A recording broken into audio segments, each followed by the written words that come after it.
Kilala sa Baryo Tabok si Juanito bilang isang dalubhasang antingero at manggagamot. Sa tulong ng kanyang kaalaman sa paggamit ng iba't ibang anting-anting, mutya at agimat, ay nagagawa niyang makapagpagaling ng mga may malubhang karamdaman at maging ng mga nakukulam. Dahil doon ay mataas ang respeto ng mga tao sa kanya sa Baryo Tabok. Dahil din doon, kahit paano ay nabibigyan niya ng komportabling buhay ang kanyang pamilya. Noon ay nakikipaglaban din siya sa mga aswang. Kaya maging sa pakikipaglaban ay meron din siyang taglay na husay at kaalaman. Ang lahat ng kakayahan na meron si Juanito ay namana pa niya sa yumao niyang lolo na si Lolo Donato. Bata pa lamang ay nagpakita na si Juanito ng interes sa ginagawang panggagamot ng kanyang lolo. Nakita yon ng lolo niya, kaya ibinahagi nito sa kanya ang kaalaman nito hindi lang sa panggagamot at paggamit ng anting-anting, kundi maging sa pakikipaglaban sa kampon ng kadiliman. Isang maaliwalas na umaga, maagang bumangon si Juanito. Nagtungo siya sa likod ng kanilang bahay, dala ang ilan sa mga anting-anting na pagmamay-ari niya.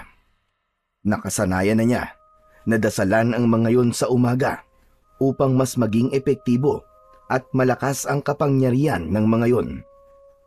Unang kinuha ni Juanito ang mutya ng San Benito na siyang pinakapaborito niya sa lahat. Hindi lang niya yon nagagamit sa kanyang panggagamot, kundi proteksyon din niya yon sa masasamang enerhiya at nagagamit din niya yon sa pakikipaglaban sa mga aswang at kung ano-anong masasamang nilalang. Habang hawak ni Juanito ang mutya ng San Benito, ay isang lalaki ang biglang dumating. Paglingon niya, ay nakita niya ang kumpare niyang si Amado na nakatira sa ibang baryo. Inaanak niya ang bunso nitong anak na si Isay. Agad na tumayo si Juanito at sinalubong si Amado. "Amado, pare! Nakakagulat naman ang bigla mong pagbisita dito. Ano masamang hangin na nagdala sa'yo rito?" Hindi agad nakasagot si Amado. Nawala ang ngiti ni Juanito nang mapansin niya na tila balisa ang kanyang kumpare. "Teka pare, may problema ka ba? Bakit hindi mo yata kasama si Isay ngayon? Malapit na ang kaarawan niya, hindi ba? Para sana maibigay ko sa kanya ang regalo ko." "Hindi ko kayang isama si Isay, pare. Halos hindi kasi siya makabangon sa higaan eh." "Ano, paring Amado? Bakit? Ano nangyari kay Isay?" "Pare, sa maniwala ka't sa hindi, kinukulam siya. Akala ko simpleng lagnat lang kaya pinagamot ko sa isang albularyo doon sa baryo namin. Pero sabi nung albularyo hindi niya kayang pagalingin si Isay kasi kinukulam nga daw." Anak ng weteng Sino namang walang awang mangkukulam ang gagawa nun sa isang bata? Napakawalang puso naman yata nun. "Paring Juanito, may hinala ako kung sino Sino pare? Sabihin mo sa akin." "Isang taon na nakakalipas, pare. May isang pamilya akong pinaalis sa lupa ko. Bigla na lang kasi sila nagtayo ng bahay sa lupa ko na yun. Ilang taon na nakakalipas, pare. Hinayaan ko lang kasi wala pa akong balak na gamitin ng lupa Pero nang maisipan kong taniman ng gulay, kinausap ko naman sila ng maayos, pare. Pinakiusapan ko silang umalis. Aba, nagalit pa sila sa akin, pare, tapos nagmatigas. Yun, humingi na ako ng tulong sa mga pulis para mapaalis sila. Simula nun, pare, hindi ko na sila nakita. Sila lang ang may galit sa akin Sila lang ang gagawa nito sa anak ko." "Pare, sigurado ka ba na sila talaga ang kumulam kay Isay? Ang sabi mo, isang taon na nakakalipas simula nang paalisin mo sila." "Oo, pare, sigurado ako. Malakas ang kutob ko na ang pamilyang yun ang nagpakulam o kumulam sa anak ko. Baka sinadya nila maghintay ng isang taon talaga para hindi ako makapaghinala." Ang masakit nga lang doon pare, sa anak ko sila gumanti, hindi sa akin. Natahimik si Juanito. Tumindi ang kaba sa dibdib niya. Kung totoo ang hinala ng kumpare niyang si Amado, hindi lang ito simpleng alitan sa lupa. Isa yung matinding paghihiganti at buhay ng isang inosenteng bata ang nasa panganib. Nagtagpo ang mata ng dalawa at nakita ni Juanito ang matinding pag-aalala sa mukha ni Amado. Bukod doon, ay nakita niya rin kay Amado ang takot at desperasyon ng isang ama na handang gawin ng lahat para sa kanyang anak. Kaya ka ba nandito pare?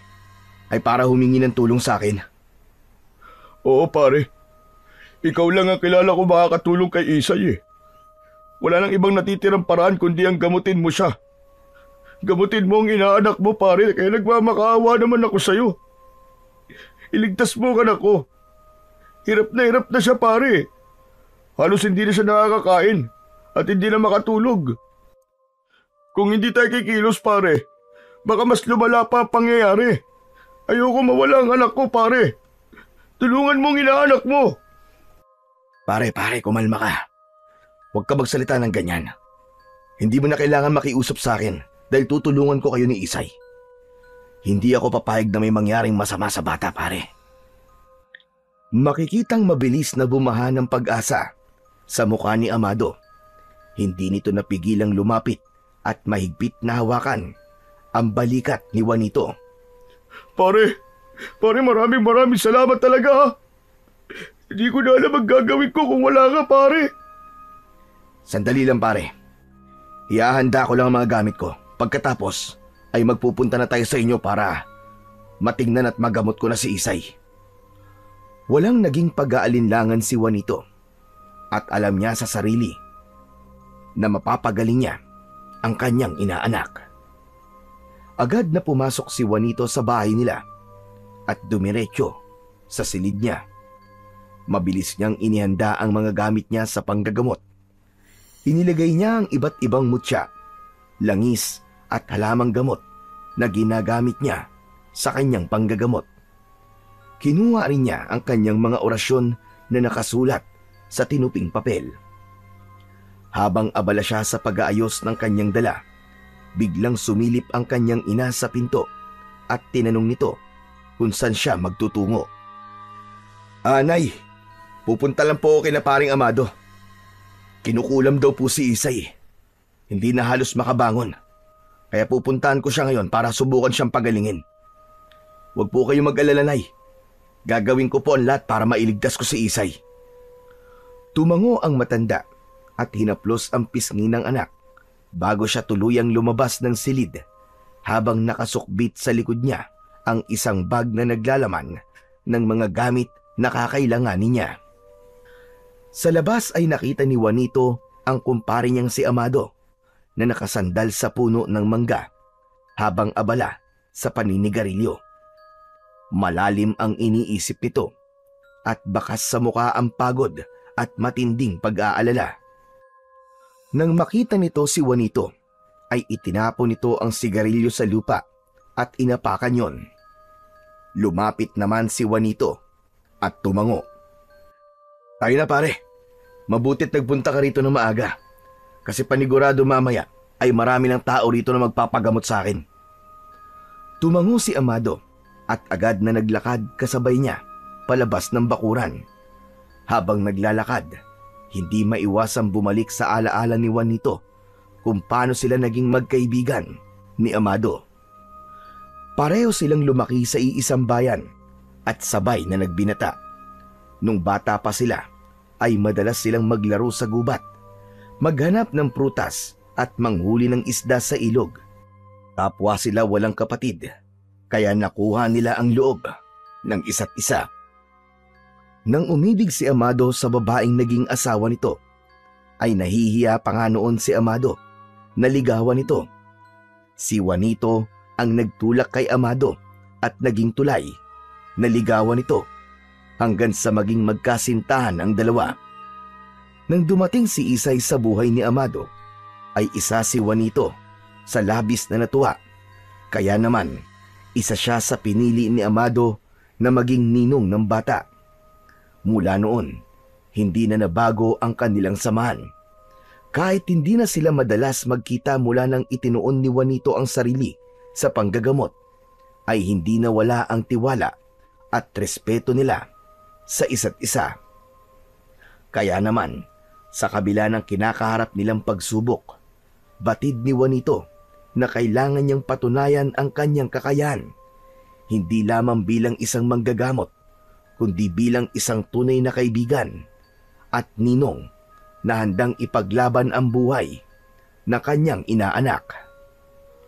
Sumakay sina Juanito at Amado sa isang tricycle na nakaparada sa gilid ng kalsada.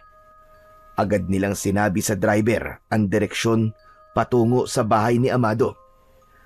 Habang bumabiyahe, ay tahimik lang si Juanito at nakatingin sa malayo, habang si Amado naman ay halatang hindi mapakali. Makalipas ang ilang minuto, huminto ang tricycle sa harapan ng bahay ni Amado. Medyo malaki at maganda ang bahay na yon na may malawak pa na bakuran. Bumaba sila at binayaran ni Amado ang pamasahe, saka sila pumasok sa loob ng bahay. Pagkapasok pa lang ni Juanito sa bakuran, ay agad niyang naramdaman ang bigat sa hangin na dahilan para mapahinto siya sa harap ng pintuan. Napatingin siya sa paligid. May kung anong hindi nakikitang puwersa ang naramdaman niyang nakapalibot sa lugar na yon. O pare, ba't bigla ka napahinto? May nararamdaman ka ba, pare? Oo, paring Amado. Napakabigat ng presensya dito. Alam ko na kagad na may kinukulam nga sa bahay na to. Ganon? Halika na, pare. Nasa kwarto niya si Isay. Pumasok sila sa loob ng bahay at dumiretso sa isang silid sa dulo ng pasilyo. Pagbukas ng pinto, ay nakita ni Juanito si Isay na nakahiga sa kama. Natutulog ang bata. Payat yon at halos wala ng kulay ang labi. Sa tabi ng bata ay nakaupo ang asawa ni Amado na si Rosalinda. Umiiyak ito habang hawak ang kamay ng anak. Nang makita nito si Juanito ay lalo itong napagulgol. Lumapit si Rosalinda kay Juanito at halos lumod dito sa harapan niya. Nakiusap ito na tulungan niya ang mga ito dahil hindi na nito alam ang gagawin. Huwag kang mag-alala, Mare. Gagawin ko lahat ng aking makakaya para mapagaling lang ang inaanak ko. Lumapit si Juanito sa kama at matiim na tinignan si Isay. May namumuong pawis sa noo nito at ang paghinga nito ay mabagal at mahina. Hinawakan ni Juanito ang noo ng bata at mas naramdaman niya ang mabigat na enerhiyang nakabalot dito. Habang nakatitig si Juanito kay Isay, ay biglang gumalaw ang bata. Marahang bumukas ang mga mata nito at kahit may panghihina sa muka, ay ngumiti ito nang makita siya. Ninong! Ninong! May dala ka po bang regalo para sa akin? Malapit na po ang birthday ko, Ninong. Siyempre naman, Isay. Hindi ko pwedeng kalimutan ang birthday mo. May nabili na akong regalo para sa'yo. Talaga po? Nasaan na po, Ninong? Kapag gumaling ka na, Isay, saka mo makukuha ang regalo mo. Kaya kailangan magpalakas ka kagad, Isay. Ninong? Ninong? Gagaling pa po ba ako? Mahigpit na hinawakan ni Juanito ang kamay ng bata. Oo naman, Isay. Ako ang bahala sa'yo. Ano bang nararamdaman mo? Masakit po ang tiyan ko, Ninong. Pati po ang ulo ko. Saka po, ang buong katawan ko, Ninong. Masakit din. May malalaking sugat din si Isay sa likod. Hindi ko alam kung saan galing ang mga yun, Juanito. Napakunot ng noo si Juanito. iba ang pakiramdam niya tungkol sa sugat na sinabi ng kumpare niyang si Amado. "Isay, pwede bang makita ang likod mo?" Marahang tumango ang bata at saka ito bumangon. Tumalikod dito kay Juanito at sa kanya maingat na itinaas ang damit ng bata. Napasinghap si Juanito nang makita ang likod ni Isay. Puno yun ng malalalim na sugat na tila nabubulok na ang laman. Ang gilid ng mga sugat ay maitim. Tumiim ang bagang ni Juanito at napagtanto niya na kung sino man ang gumawa nun sa bata ay talagang napakalaki ng galit. Mas lalo siyang kinabahan ng sandaling yon. Mabilis niyang ibinaba ang damit ni Isay at lumingon kay Amado. "Paring Amado, mag-usap tayo sa labas." Tahimik na tumango si Amado at nauna na ito na lumabas ng kwarto. Tinignan muna ni Juanito si Rosalinda bago siya sumunod kay Amado. Nang makalabas ang dalawa ng bahay, ay isang malalim na buntong hininga ang pinakawalan ni Juanito habang nakatingin sa paligid. Paring Juanito, bakit kailangan pa natin lumabas? Ano ba talaga nangyayari sa anak ko? Paring Amado, bilang haligi ng tahanan, kailangan mo maging matatag. Ano?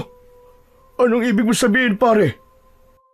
Nang makita ko mga sugat sa likod ni Isay, nalaman ko, pare, na hindi basta-bastang mangkukulam ang may gawa nito. Malakas ang mangkukulam na ito, pare, at meron silang kakayahan na patayin ang biktima niya. Natigilan si Amado sa narinig. Napaatras ito ng bahagya at napayuko. Hindi na nito napigilan ang pag-agos ng luha mula sa mga mata nito. Pare Juanito, ayoko mawala ang anak ko, pare. Anak ko siya. Pakiusap, pare. Pagalingin mo naman siya. Gagawin ko kahit na ano. Kahit na ano, pare Juanito. Nakikiusap ako sa'yo. Hinawakan ni Juanito ang balikat ng kaibigan. Naramdaman niya ang panginginig nito. Pero magandang bagay, pare, na ipinaalam mo kaagad sa akin na nangyayari kay Isay. Dahil doon, maaari pa nating maagapan ang lahat. Alam ko nakakatakot ang mga sasabihin ko, pare. Pero gusto ko lang maging matapat sa'yo. Gusto kong malaman mo kung ano talaga nangyayari. Pare, hindi ko naiintindihan. Diretsahin mo na ako. Hindi ko hahayaang may mangyaring masama kay Isay, pare. Hanggat nandito ko, lalaban tayo. Sa gitna ng pag-uusap nila Juanito at Amado, ay biglang umalingaw-ngaw ang malakas na sigaw ni Isay. Bukod doon, ay umiiyak ito dahil sa labis na sakit. Sinundan yon ng paghagulgol ni Rosalinda at ang paghingi nito ng tulong. Nagkatinginan naman sina Juanito at Amado at agad na tumakbo ang dalawa papasok sa bahay. Dumiretso sila sa kwarto ni Isay. Bumungad sa kanila ang nakapanlulumong eksena. Namimilipit sa sakit ang bata habang ang mga mata nito ay nakatirik. Bigla itong nagsuka ng dugo. Hindi lang basta dugo ang lumabas mula sa bibig ng bata. May kasama yung mga insekto, gaya ng alupihan, maliliit na ipis, at kung ano-ano pa. Napasigaw si Rosalinda sa matinding pagkabigla at takot. Agad na kumilos si Juanito. Kinuha niya sa sala ang kanyang bag. Alam niya na kritikal ang sitwasyon at hindi siya maaaring magsayang kahit isang segundo. Bumalik siya sa kwarto ni Isay na dala ang kanyang bag. Lumabas muna kayo. Ako nang bahala kay Isay. Umiling si Rosalinda at hindi matanggap ang sinabi ni Juanito. Nagmatigas ito at anito ay gusto nito na naroon ito habang ginagamot niya si Isay. Lumapit si Amado sa asawa at hinawakan ito sa magkabila ang balikat. Rosalinda, magtiwala tayo kay Juanito. Sundin na lang natin kung anong sinasabi niya. Patuloy na umiling si Rosalinda Ngunit sa huli ay lumabas na rin ito ng kwarto kasama si Amado. Nang lumabas na ang mag-asawa, ay isinarado ni Juanito ang pinto. Humarap siya sa kanyang inaanak at halos maluwa siya habang nakikita ang patuloy nitong pangingisay. Mabilis na inilabas ni Juanito ang kanyang mga gamit mula sa kanyang bag. Isa-isa niyang inilagay sa tabi niya ang mga kakailanganin niya. Kinuha niya ang isang medalyon na may nakaukit na sinaunang dasal at isinabit niya yon sa leeg ni Isay. Sunod niyang inilabas ang mutya ng San Benito. Mahigpit niya yung hinawakan. Pumikit siya at mahinang umusal ng dasal. Habang nagdarasal, naramdaman na lang bigla ni Juanito ang biglang paglakas ng enerhiya sa paligid. Unti-unting bumigat ang kanyang dibdib na parang may nakadagan sa kanya na isang napakabigat na bagay.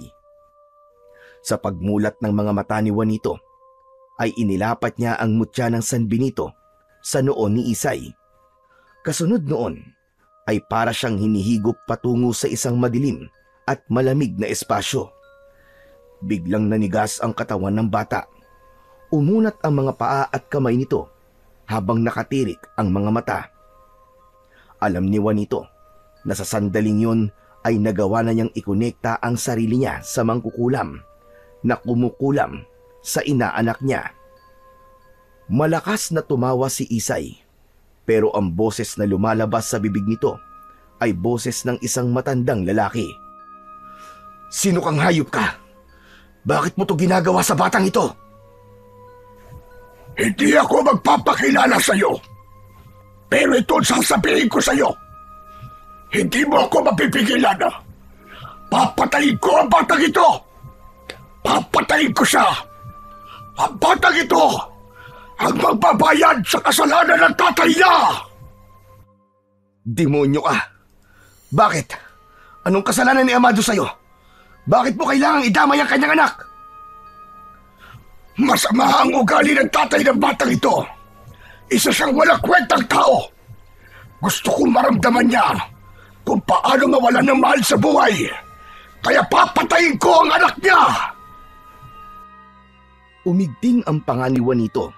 Nalaman niya na talagang papatayin ng mangkukulam na yon si Isay dahil ang puso nito ay punong-puno ng galit.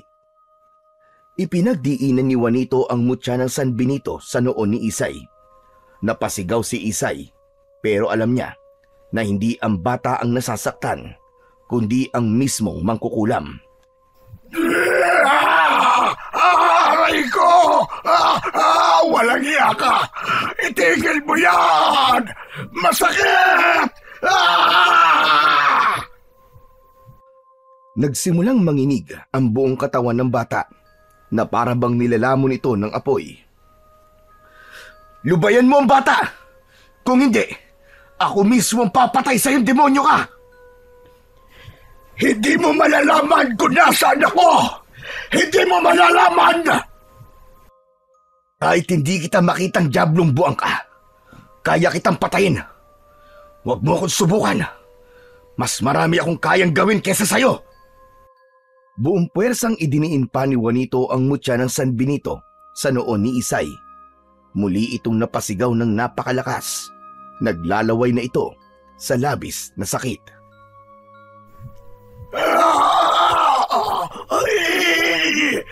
Tama na! Masakit na!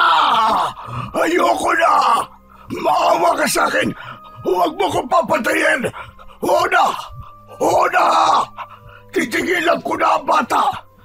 Titigilan ko na ang bata! Hayop ka! Marunong ka pala masaktan! Pero hindi ako titigil hanggat hindi mo inaalis ang kulam sa batang ito! Ang gusto ko ay alisin mo na ngayon din! Oo! Sige na! Aalisin ko na! Aalisin ko na!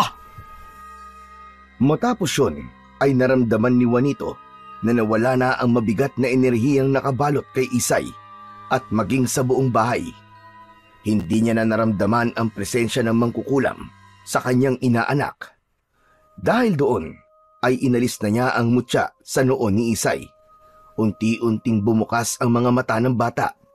Tumingin ito sa kanya na parang naguguluhan at hindi alam ang nangyayari. Ninong? Ninong, ano po nangyari? Magaling ka na, Isay. Dito ka muna. Tatawagin ko lang ang mama at papa mo. Tumayo si Juanito. Ramdam niya ang bahagyang panghihina matapos ang matinding laban sa mangkukulam. Huminga siya ng malalim bago lumapit sa pinto ng kwarto at binuksan yon. Bumungad sa kanya ang magkayakap na sina Amado at Rosalinda.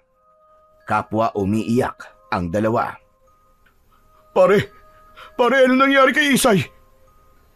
Wala na kayong dapat ipag-alala, pare. Magaling na si Isay.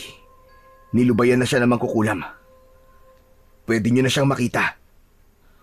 Napanganga si Rosalinda sa labis na tuwa, habang si Amado naman ay napapikit at napaluha palalo. Hindi makapaniwala ang mag-asawa sa magandang balita na yon ni Juanito. Pumasok ang dalawa sa kwarto at nakita ng mga ito si Isay na nakaupo sa kama at naguguluhan pa rin. Ngunit tila nagdahilan lang ang bata dahil alam ni Juanito na wala na itong nararamdaman na kahit na anong sakit, maliban sa mga sugat nito sa leeg na alam niyang gagaling din ng kusa pagkalipas lamang ng ilang araw. Agad na niyakap ng mag-asawa si Isay. Habang pinanonood ni Juanito ang tagpong yon, ay nakaramdam siya ng matinding saya sa kanyang puso. Alam niyang nagawa niya ang tama. Nailigtas niya ang kanyang inaanak mula sa isang mangkukulam na handa na sana itong patayin. Nanatili pa si Juanito sa bahay ni Amado ng ilang oras. Pagsapit ng hapon ay nagluto ng turon si Rosalinda para meron silang merienda. Habang binabantayan naman ni Rosalinda si Isay sa kwarto, ay nasa kusina naman sina Juanito at Amado. Kumakain sila ng nilutong turon ni Rosalinda na sinasabayan nila ng malamig na soft drinks. Paring Juanito, salamat ulit ha. Kung hindi dahil sa'yo pare, baka wala na akong anak ngayon. Wala yung pare, wag mong isipin yun. Tsaka, hindi rin naman ako papayag na may mangyaring masama sa inaanak ko, pare. Hindi talaga ako nagkamali ng pagpili sa'yo bilang ninong ni Isay, pare. Pero, hanggang ngayon nag-iisip pa rin ako. Pare, sa tingin mo, tama ba ang hinala ko na yung pamilya na pinaalis ko noon sa lupa namin ang may kagagawa nito kay Isay? Mukhang tama ka, paring Amado. Sinabi naman kukulam, nagalit siya sa'yo. Pero wala ka nang dapat ipag-alala pa. Habang suot ni Isay yung medalyon na binigay ko, ay meron siyang proteksyon laban sa kulam. Tumango-tango si Amado. Dama ni Juanito na magaan na ang pakiramdam ng kanyang kumpare. Maya-maya ay naglabas ito ng wallet at mula roon ay humugot ito ng ilang lilibuhing pera. Iniabot nito yon kay Juanito. O pare, pagdamutan mo na ito. Bayad ko to sa'yo sa pagliligtas mo sa buhay ni Isay. Bahagyang natawa si Juanito at umiiling na itinulak pabalik ang pera. Pambihira ka naman pare, oo. Hindi ako naniningil. Hindi naman iba ang pamilya mo sa akin eh. Para namang hindi tayo magkaibigan, Amado. Juanito, tanggapin mo na oh. Alam kong hindi ka nagtatrabaho para sa pera. Pero gusto kong suklian kahit papano ang ginawa mo. Kung tutuusin nga kulang pa ito pare. Hindi na pare. Bahala ng Diyos ang bumawi sa akin. Napabuntong hininga si Amado bago ibinalik ang pera sa kanyang wallet. Sige na nga. Mukhang hindi naman kita mapipilit pare. Pero salamat talaga. Hindi ko makakalimutan to pare. Habang buhay kong tatanawin na utang na loob ang ginawa mo para iligtas ang buhay ng anak ko. Gaya nga na sinabi ko, paring Amado, hindi ko pwedeng pabayaan si Isay dahil inaanak ko siya. Teka pare, hapon na pala. Kailangan ko nang umuwi at baka abutan pa ako ng dilim sa daan. Ah, ganun ba? O sige, sige. Hindi kasi natin napansin ang oras eh. Napasarap ang kwentuhan natin. Sige pare, ihatid na kita sa labas. Sabay silang lumabas ng bahay at inihatid ni Amado si Juanito hanggang sa tarangkahan. Mag-isa nang naglakad si Juanito palayo at tinahak niya ang daan patungo sa paradahan ng tricycle. Magaan ang kalooban ni Juanito dahil alam niya na ligtas na si Isay. Palubog na ang araw nang makarating si Juanito sa bahay nila. Pagpasok niya ay nakita niya ang kanyang ina na abala sa pagluluto. Nang makita siya nito, ay agad itong nagtanong tungkol kay Isay. Maayos naman po siya, inay. Nailigtas ko po siya sa mangkukulam na gustong pumatay sa kanya. Kailangan niya ng ilang araw na pahinga at babalik din po siya sa dati niyang sigla. Inay, oo nga po pala. Magpapahinga na po muna ako ha. Huwag niyo na po akong gisingin at mauna na rin po kayong kumain. Naglakad na si Juanito papunta sa kanyang kwarto. Hinubad niya ang sapatos at humiga sa papag. Napangiti siya habang nakatingin sa kisame. Hindi nagtagal ay napapikit na siya at hinayaan niya ang sarili na makatulog at makapagpahinga. Hinabukasan ng umaga ay nagising si Juanito sa malalakas na katok sa kanyang pinto. Kahit inaantok pa, ay napilitan siyang bumangon. Sa pagbukas niya ng pinto, ay bumungad sa kanya ang nanay niya. Anito ay nasa labas si Amado at nais siyang makausap. Tinanong niya kung bakit hindi pa pinapapasok ng nanay niya si Amado. Pero ayon dito, ay gusto ni Amado na sa labas sila mag-usap. Napakunot noo si Juanito. Hindi niya inaasahan ang pagbisita ng kanyang kaibigan ng ganun kaaga. Lumabas siya ng bahay at nakita niya si Amado na nasa labas. Matiim ang tingin nito sa kanya at nakatikom ang mga kamao. Nang makalapit si Juanito sa kaibigan, ay labi siyang nabigla nang malakas siya nitong sinuntok sa panga. Napaatras siya at muntik pang matumba. Ramdam niya ang sakit ng suntok ni Amado, pero mas nangibabaw sa kanya ang pagtataka. Teka, Amado! Bakit mo ako sinuntok? Anong ginawa mo kay Isay, pare? Teka, anong ibig mo sabihin? Patay na si Isay! Patay na si Isay, pare! Hindi na siya nagising kanina. Puno na sugat ang katawan ng anak ko. Ikaw ang huling gumamot sa kanya. Ikaw ang may kasalanan noon, Juanito! Biglang hinablot ni Amado ang kwelo niya at halos magdikit ang kanilang mga muka. Ikaw ang pumatay sa anak ko. Simula ngayon, tinatapos ko na ang pagiging magkaibigan natin. Malakas siyang tinulak ni Amado. Hindi na ito lumingon pa nang maglakad ito palayo. Naubos ang lakas ni Juanito. Nanatili siyang nakatayo roon habang nakatulala at hindi makapaniwala sa masamang balita na sinabi sa kanya ni Amado. Kinagabihan ay bumalik si Juanito sa bahay ni na Amado. Nang nasa harapan na siya ng bahay, ay nakita niya na may mangilang-ngilang tao na sa labas, kaya nag-atubili siyang pumasok. Alam niyang hindi magiging madali ang pagharap niya kay Amado, pero kailangan niyang makita si Isay. Hanggang hindi niya kasi nakikita na totoong wala na ang kanyang inaanak, ay parang ayaw niyang maniwala. Sa huli, ay pinili pa rin ni Juanito ang pumasok sa bahay ni na Amado. Naramdaman niya ang mabigat na tingin ng mga taong naroon. Meron pang ilan na nagbubulungan. Nanlamig si Juanito nang makita niya sa unahan ang isang puting kabaong. Sa ibabaw ay naroon ang litrato ni Isay. Habang naglalakad patungo sa kabaong, ay biglang humarang sa unahan niya si Amado. Nagsusumigaw ang puot sa paraan ng titig nito sa kanya. Paring Amado, nandito ako para makiramay. Hindi siya sinagot ni Amado. Hinablot siya nito sa braso at hinila palabas ng bahay. Napatingin ang mga tao at nagulat sa pangyayari. Pagkarating nila sa labas, ay binitiwan siya ni Amado sabay tulak. Ang kapal rin talaga ng mukha mo magpakita pa rito, no? Wala kang karapatang makiramay. Ikaw ang pumatay sa anak ko. Alam mong hindi totoo yan, pare. Ang ginawa ko lang ay ginamot ko si Isay. Kung ginamot mo siya, dapat ay buhay siya ngayon.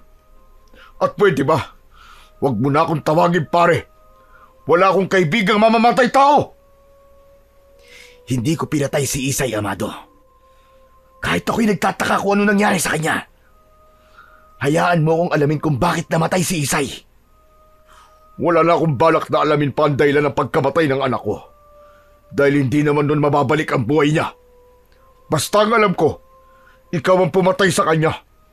Kaya umalis ka na. At huwag ka nang babalik dito kahit kailan. Napansin ni Juanito na marami na ang mga matang nakatingin sa kanila. Alam niya na kung ipipilit niyang manatili roon, ay baka magkagulo pa sila ni Amado. Ayaw naman niya yung mangyari sa lamay ng kanyang inaanak.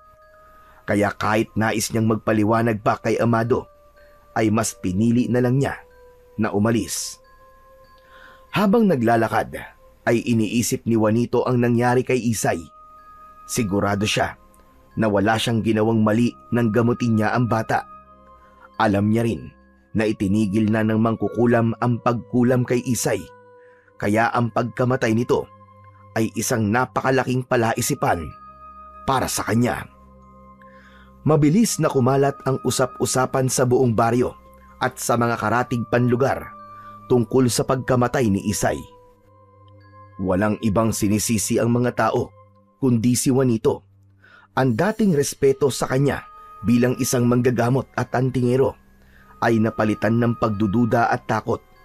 Ngunit para kay Juanito ay wala nang masasakit pa nang mismong sarili niyang ina ay galit sa kanya at naniwalang may kapabayaan siyang nagawa.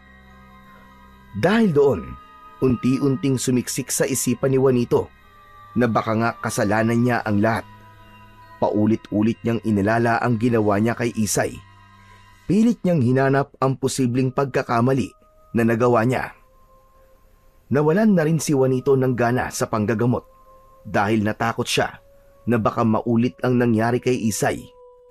Hindi niya kayang ipagpatuloy ang sinumpaan tungkulin kung may bahid pa siya ng pagdududa sa kanyang sarili. Isang gabi, habang tahimik ang buong baryo, ay abala si Juanito sa pag-iempake ng kanyang mga gamit. Maingat niyang isinilid sa lumang bag ang konting damit at ang natitira niyang pera. Sa dami ng mutya at anting-anting na meron siya, ay tanging ang mutya lamang ng San Benito ang naisipan niyang isama sa kanyang pag-alis. Matapos mag-empake, ay lumabas na si Juanito ng bahay nila. Sandali siyang huminto upang pagmasdan ang kapaligiran. Dati ay yun ang lugar na pinapangarap niyang paglingkuran habang buhay. Pero pakiramdam niya ng mga sandaling yon ay hindi na siya kailangan doon dahil mas marami na ang takot na magpagamot sa kanya. Sa huling pagkakataon ay sinilyapan ni Juanito ang kanilang bahay bago siya tuluyang naglakad palayo. Tahimik siyang naglakad palabas ng baryo at nang makarating siya sa highway ay sumakay siya ng unang bus na dumaan. Makalipas ang ilang oras, huminto ang bus sa isang pantalan. Bumaba si Juanito ng bus at hindi na siya nagdalawang isip na sumakay sa isang barkong patungo sa lugar na hindi niya alam. Sa loob ng barko, umupo siya malapit sa bintana at pinagmamasdan ang madilim na dagat sa ilalim ng buwan. Sa isip niya ay hindi siya sigurado kung ang paglayo ba niya ay paraan niya para makapagsimula ulit o baka isa lamang yung pagtakas mula sa anino ng kanyang pagkakamali. Napunta si Juanito sa liblib na baryo ng Masingsing. Dahil walang kakilala sa lugar na yon, ay nagpagala-gala na lang siya roon. Natutulog siya sa kung saan siya abuti ng gabi o ng antok. Ngunit para sa kanya, mas mabuti na ang sitwasyon niya sa Baryo Masingsing dahil walang nakakakilala sa kanya. Walang nakaalam ng kanyang kasalanan at walang nanghuhusga sa kanya. Alak ang naging sandigan ni Juanito sa tuwing inuusig siya ng kanyang konsensya dahil sa pagkamatay ni Isay. Kaya halos araw-araw siyang lasing at ang tingin ng mga tao sa kanya sa lugar na yon ay isang pulubi. Isang umaga, habang nakaupo si Juanito sa harapan ng isang tindahan at umiinom, ay dumating ang isang grupo ng kalalakihan. Ang grupo na yon ay kinatatakutan sa Baryo Masingsing. Basagulero kasi ang mga yon at tila walang ibang alam gawin kundi ang manggulo. Sa unahan ng grupo ay naroon ang isang matangkad na lalaki na may makapal na bigote. Ang lalaking yun ay si Paquito, na isang dating pulis na naalis sa serbisyo dahil sa isang anomalya. Pagdating ni Paquito sa tindahan ay umasim ang mukha nito, sabay singhot sa hangin. Ang baho naman dito. Amoy kalabaw. Aba, kaya naman pala eh. Nandito pala tong pulubi na to. Umalis ka nga rito. Umangat ang mukha ni Juanito at tumingin kay Paquito. Alam niya na siya ang tinutukoy nitong pulubi. Para sa kaalaman mo, hindi ako pulubi. Ano ka mo? Hindi. Ano bang tawag sa isang taong walang bahay? Marumi at mabaho. Hindi ba't pulubi? Kapag naligo ko at nagpalit ng maayos na damit, baka ikaw pang magmukhang pulubi sa ating dalawa. Nagtawanan ang mga kasama ni Paquito, ngunit si Paquito ay tumahimik at matalim na tinignan si Juanito. Tumigil nga kayo! Bakit ba kayo nagtatawanan, ha? Talagang tinatawanan niyo pa ako eh, no? Agad na huminto sa pagtawa ang mga kasama ni Paquito at lumapit ito kay Juanito. Matalim ang mga matang tinignan siya nito. Ang tapang rin ang apog mo eh, no? Hindi ko gusto ang tabas ng dila mo. Hindi ko naman gustong hilatyan ang pagmumukha mo. Mas lalong nagalit si Paquito sa sinabi ni Juanito. Malakas siya nitong sinuntok sa muka na naging dahilan para matumba siya sa kanyang kinauupuan. Hindi pa nakontento si Paquito. Sumugod ito at sinunggaban si Juanito sa kwelyo bago sunod-sunod siyang inundayan ng suntok sa tiyan at sa muka. Napapapikit si Juanito sa bawat tama ng kamao sa kanyang muka. Narinig niya ang mga tawanan ng grupo ni Paquito. May ilang mga tao ang nakakakita sa kanila, pero wala ni isa sa mga yon ang naglakas loob na pigilan si Paquito. Ha! Akala mo kung sino ang matapang? Eh wala ka naman palang binatbat eh! Ha! Isa pang suntok ang dumapo sa mukha ni Juanito at nalasahan niya ang sarili niyang dugo sa loob ng bibig niya. Naisipan niya ng lumaban dahil alam niya na kaya niyang gulpiin si Paquito, pati na ang lahat ng kasama nito. Pero naisip niya na kung lalaban siya, ay makikita ng mga tao ang kanyang husay sa pakikipaglaban. Baka magtanong ang mga tao kung sino siya at kung saan siya nanggaling. At kapag nagsimulang mag-usisa ang mga tao, ay malaki ang posibilidad na may makakilala sa kanya. Kaya mas pinili ni Juanito na tiisin ang sakit ng mga suntok ni Paquito at ipinagdasal na lamang niya na sana ay mapagod na si Paquito sa pambubugbog sa kanya. Ngunit sa gitna ng pananakit ni Paquito kay Juanito ay may lalaking dumating at mabilis na hinawakan ang kamao ni Paquito na akmang pasuntok na naman. Tama na yan, Paquito! Tama na! Baka mapatay mo siya! Hindi nagsalita si Paquito, pero tumayo ito at hinarap ang lalaking dumating. Ano ba gulo ito, Paquito? Parang araw-araw ka na lamang nakikipag-away ah! Dapat lang bugbugin ng pulubing niyang kapitan! Pambira! Pasmado ang bibig niyan eh! Kabago-bago rito eh! Akala mo kung sino! Ano ba sinabi sa'yo? At parang gusto mo na siyang patayin? At sabi niya sa akin, hindi raw niya gustong hilatyan ang pagbumuka ko. Totoo naman pala, biro lang Pakito, biro lang yon. Hindi na nagsalita si Pakito at inaya na nito ang mga kasama nito na umalis. Nang wala na ang grupo, ay si Juanito naman ang hinarap ni Kapitan Teodoro. Inalalayan siya nitong makatayo at muling makaupo sa mahabang upuan sa harap ng tindahan. Ayos ka lang ba? Sa tingin niyo ho ba, ayos pa ba ako pagkatapos ko mabugbog? Kung sa bagay, bakit ko pa nga ba itinanong yon? Pero teka, ilang araw na kitang nakikitang pagala-gala dito sa lugar namin. At alam ko na hindi ka taga rito. Saan ka ba nakatira para maihatid kita? Wala akong bahay at wala rin akong pamilya. Alam mo kasi, delikado yung ginagawa mong pagala-gala ka eh. Lalo na't mainit na mga mata ni Pakito sa'yo. Hindi sumagot si Juanito. Nanatili lang siyang nakatingin sa kapitan. Ganito na lang, kung gusto mo, doon ka dalag muna sa akin tumuloy. Wala naman akong kasama sa bahay eh. Nasa Maynila kasi ang pamilya ko at doon sila naninirahan. Mukha ka naman mapagkakatiwalaan eh. Sandaling nag-isip si Juanito. Hindi niya gustong makitira sa iba, pero alam niyang mas mahirap kung wala siyang matutuluyan. Kung mananatili siyang palaboy, ay mas magkakaroon sina Pakito ng dahilan para saktan siya at bugbugin. Kaya naman isang desisyon ang kanyang nabuo. Sige, payag ako sa sinabi mo. Ayos, mabuti naman kung ganon. Ako nga pala si Kapitan Teodoro. Ako ang kapitan ng baryong ito. Ikaw, anong pangalan mo? Juanito. O tara na, Juanito. Kailangan mo maglinis ng katawan kasi medyo nangangamoy ka na. Masahol ka pa sa amoy ng kalabaw eh. Ay, hindi pala. Masahol ka pa sa amoy ng imbornal. Walang imik na sumunod si Juanito kay Kapitan Teodoro habang bitbit ang kanyang bag.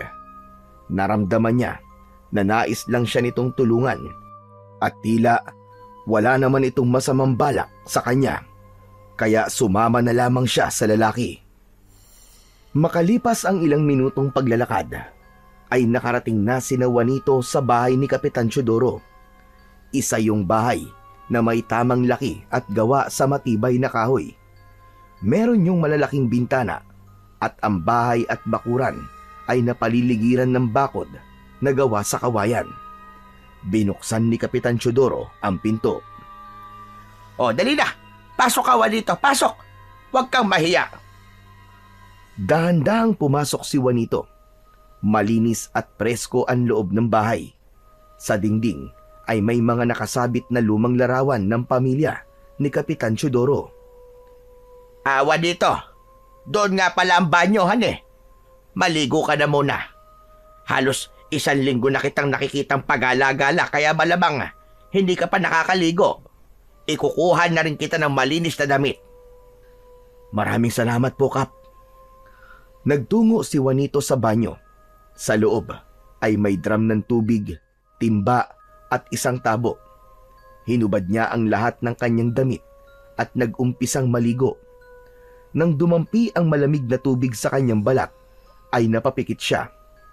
Simula kasi nang makarating siya sa baryo Masingsing, ay yun ang unang beses na nakaligo siya ng maayos. Habang naliligo, ay nakarinig si Juanito ng marahang katok sa pinto. Juanito! Narito nga pala ang tuwalya at saka malinis sa damit. Ilalagay ko rito sa upuan malapit sa pinto ng banyo. Sige ho, Kap. Maraming salamat ho. Nang matapos na sa paliligo si Juanito, ay kinuha niya ang tuwalya at damit. Makalipas ang ilang minuto, ay lumabas siya ng banyo na suot ang isang puting t-shirt at itim na shorts. Pagkakita sa kanya ni Kapitan Teodoro, ay tumawa ito ng mahina. Ayan! Mukha ka ng tao uli! Pero teka, maiba ako. Malala ang mga sugat mo dahil sa suntok ni Pakito. Halika, halika. Sumama ka sa akin. May pupuntahan tayo. Saan ho tayo pupunta, Kap? Basta, sumama ka na lang. Huwag kang mag-alala kasi wala akong gagawing masama sa'yo. Hindi na nagtanong pa si Juanito. Wala rin naman siyang ibang pupuntahan. Kaya naman, sumunod na lang siya kay Kapitan Teodoro, palabas ng bahay. Huminto sina Juanito at Kapitan Teodoro sa harap ng isang maliit na kubo na halos nasa dulo na ng baryo.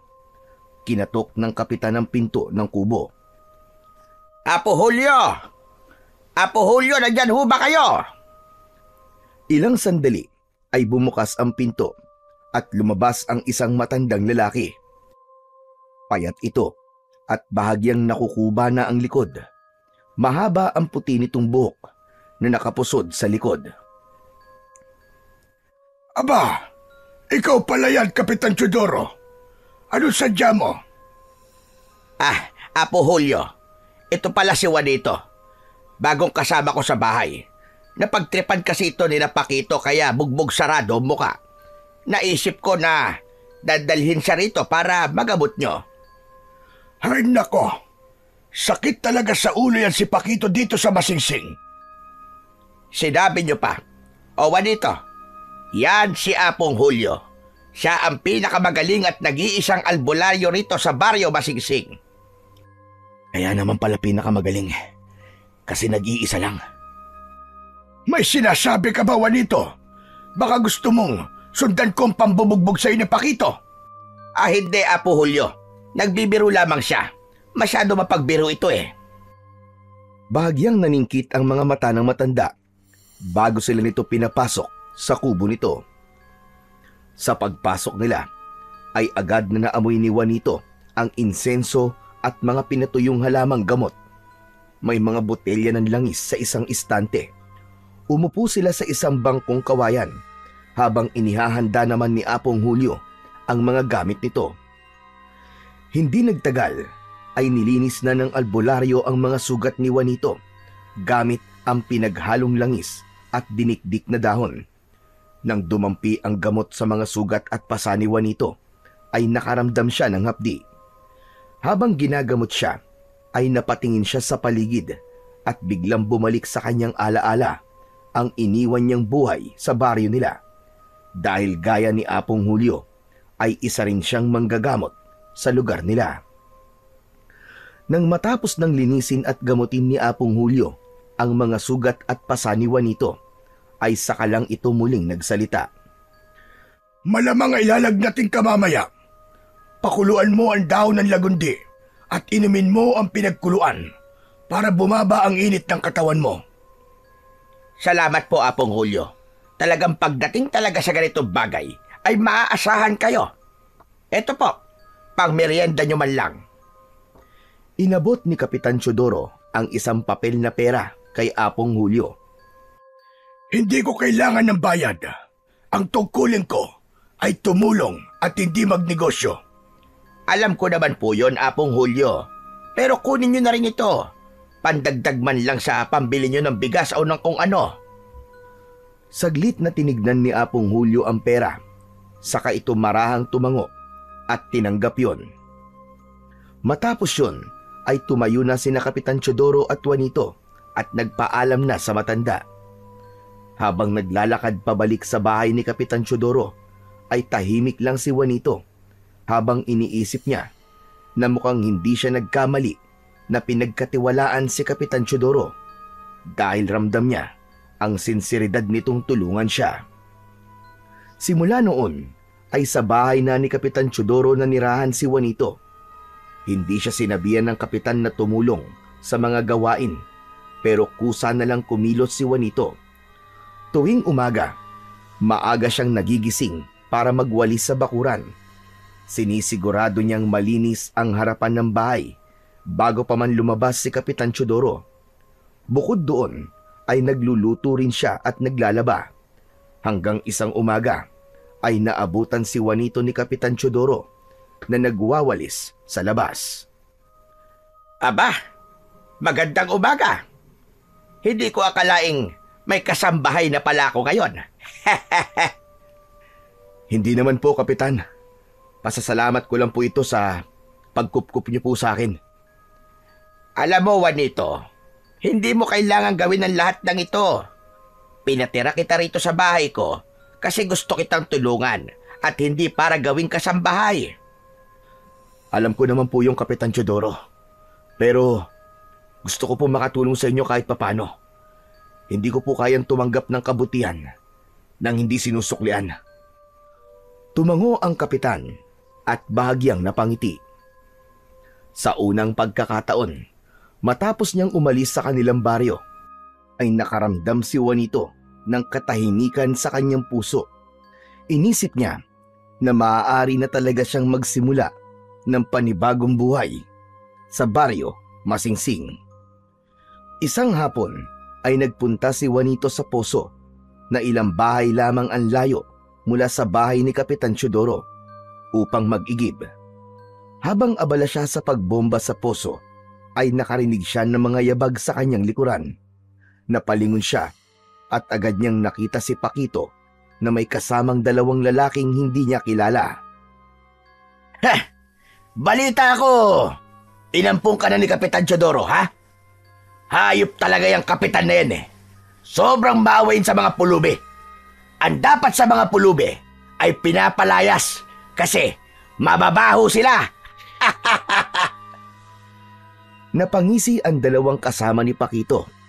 Hindi pa rin nagsalita si Juanito. Wala siyang ibang gusto kundi ang umiwas sa gulo dahil ayaw niyang bigyan ng sakit ng ulo si Kapitan Teodoro. Aba, hindi ka na ba marunong magsalita, ha? Napipi o nabingi ka na ba dahil sa pambubugbog na ginawa ko sa'yo? O baka naman na, duwag ka lang talaga. Hindi pa rin pinansin ito ni Juanito.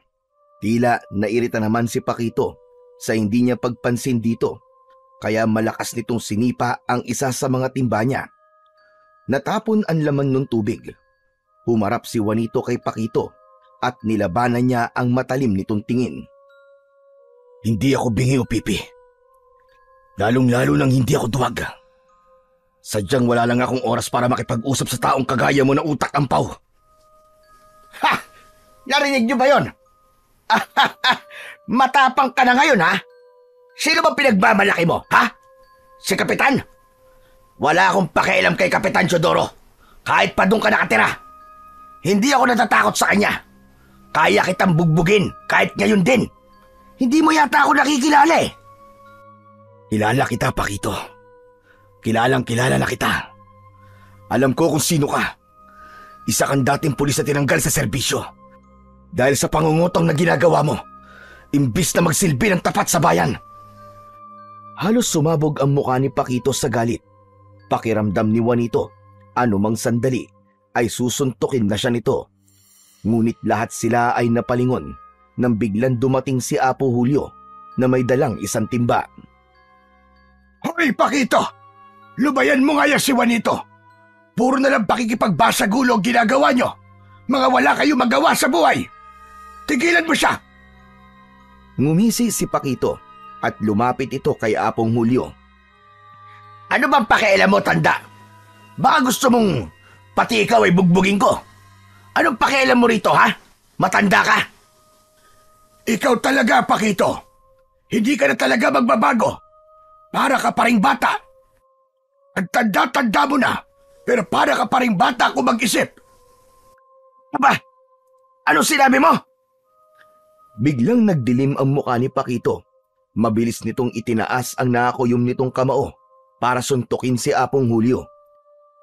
Ngunit bago pa man tumama ang kamao nito kay Apong Julio, ay mabilis na sinalo ni Juanito ang kamao ni Paquito ng kanyang palad.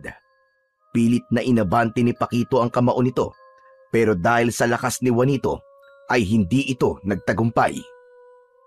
Pati ba naman matandang walang kalaban-laban? Pinapatulan mo? Wala ka talagang pinipili. Ganon ba? Kung ganon, ikaw na lang ang papatulan ko! Binawi ni Paquito ang kamay nito at sinubukan suntukin sa mukha si Juanito, pero mabilis siyang nakaiwas at sa hangin tumama ang suntok nito. Sa pagkakataon na yon ay sumugod na rin ang dalawang kasama ni Paquito. Sinubukan ng mga yon na suntukin si Juanito, Pero lahat ng pag-atake ng mga yon ay nagawa niyang iwasan. Hanggang sa isang malakas na suntok mula kay Juanito ang tumama sa muka ni Paquito. Napaatras si Paquito habang hawak ang kanyang panga. Ang dalawang kasama naman ito ay muling umatake kay Juanito, pero sinalubong ang mga ito ng malakas na suntok ni Juanito. Tinamaan ng isa sa nguso, habang ang isa naman ay sa sikmura. Umikot siya at sinipa sa muka ang dalawa. Bumagsak ang mga yon sa lupa at nahirapan ng makabangon. Gulat na napatingin si Paquito kay Juanito. Halatang hindi nito inasahan ang ipinakitang husay ni Juanito sa pakikipaglaban. Malakas na sumigaw si Paquito, pero sinalubong ito ng dalawang magkakasunod na suntok ni Juanito. Tumama yon sa mukha ni Paquito at agad itong bumagsak sa lupa.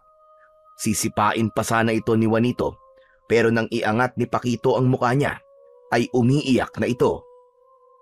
Tama na! Tama na! Ayoko na! Juanito, pakiusap! Tama na!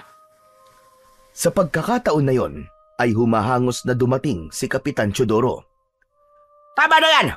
Juanito, tama na! Hindi ka dapat nakikipagbugbugan! Pero Kapitan, sila po nagsimula. Tama na, Juanito. Kapitan, ang mga lokong yan ang nanguna. Pati ako ay gustong saktan. Umawat lamang si Juanito. Hindi na nagsalita si Kapitan Teodoro at hinilan na lang nito si Juanito palayo sa poso. Hindi na rin nakapag-igib si Apong Julio at umalis na rin ito roon at naiwan sina Paquito na namimilipit sa sakit. Habang naglalakad sina Juanito at Kapitan Teodoro pauwi, ay ramdam ni Juanito ang bigat ng katahimikan sa pagitan nila. Alam niyang malaki ang respeto ng kapitan sa kaayusan ng baryo at sigurado siya na ang ginawa niyang pagpatol kina Paquito ang dahilan ng pananahimik ni Kapitan Teodoro. Pagdating nila sa bahay, ay agad na humingi ng paumanhin si Juanito. Pasensya na po kayo, Kapitan. Alam ko pong hindi tama ang ginawa ko. Hindi ko naman po ginusto na makipag-away pero... Naputol ang sasabihin niya nang biglang tumawa si Kapitan Teodoro. May pagtataka niya itong tinignan. Teka, Kapitan. Bakit po kayo tumatawa? May nakakatawa po ba sa sinabi ko? Bakit ka kasi humihingi ng tawad sa akin? Abay, wala kang kasalanan, Juanito. Pero Kapitan Teodoro, nakipag-away po ako kay Paquito. Hindi niyo po ba nakita? Nakipagbugbugan po ako sa kanila. Sa pagkakataon na ito, ay sila lang naman ang nabugbog. At ano naman ang masama ron? Alam mo bang, wala pang nakakagawa ng ganon kay Paquito. Matagal na siyang nagsisiga-sigaan dito sa Baryo Masinsing. At ikaw lamang ang nagpaiyak sa kanya. Ang galing mo, Juanito! Nagulat si Juanito sa sinabi ng kapitan. Hindi niya inaasahan ang reaksyon nito. Akala niya kasi ay sermon ang matatanggap niya. Inakala din niya kanina na baka palayasin na siya nito. Pero may isa lamang akong tanong sa'yo. Saan ka natutong lumaban ng ganon? Muling kinabahan si Juanito. Hindi siya kagad sumagot. Nag-isip siya ng magandang dahilan na hindi ito makakahalata na nagsisinungaling siya. Hindi ko rin po alam, Kapitan Teodoro eh. Ang totoo po, kahit po ako'y nagulat din kung paano ko po nagawa. Baka dala lang po yun ang bugso ng damdamin ko. Talagang nagalit ako nang nakita kong susuntokin ni Paquito si Apong Julio eh. Biruin niyo'y katanda-tanda ng tao, papatulan niya. Hindi. Ibang-ibang galaw mo, Juanito. Hindi ka lang basta sumusuntok at umiiwas.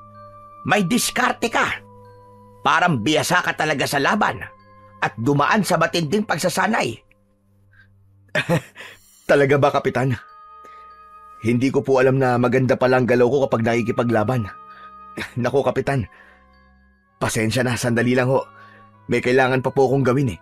Baka po pwedeng sa susunod na lang po tayo mag-usap.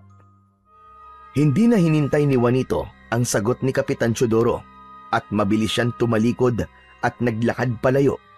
bago pa siya maipit sa usapan na yon. Alam niyang kung magpapatuloy pa si Kapitan Teodoro sa pagtatanong, ay baka hindi niya na maitago ang kanyang lihim. Kinagabihan, habang mahimbing natutulog si Juanito, ay hindi niya inasahan na dadalawin siya ni Isay sa panaginip. Sa panaginip niya ay naroon siya sa kwarto ni Isay. Nakaupo ito sa gilid ng higaan nito at nakatalikod sa gawin niya. Tinawag ni Juanito si Isay. Nagulat naman si Juanito nang biglang umiyak si Isay. Ninong! Bakit mo ako pinatay? Bakit mo ako pinatay? Tumayo si Isay at humarap sa kanya. Napaatras naman si Juanito nang makita na puno ng sariwang sugat ang buong muka at katawan ng bata. Umiiyak ito pero dugo ang lumalabas sa mga mata nito, imbis na luha. Isay, hindi kita pinatay. Nagkakamali ka. Hindi mo ako maluloko, Ninong. Alam kong ikaw ang dahilan ng pagkamatay ko. Hindi, Isay. Hindi ako. Hindi ko ginusto nangyari. Kung hindi dahil sa'yo, buhay pa sana ako ngayon. Nangilid ang luha ni Juanito.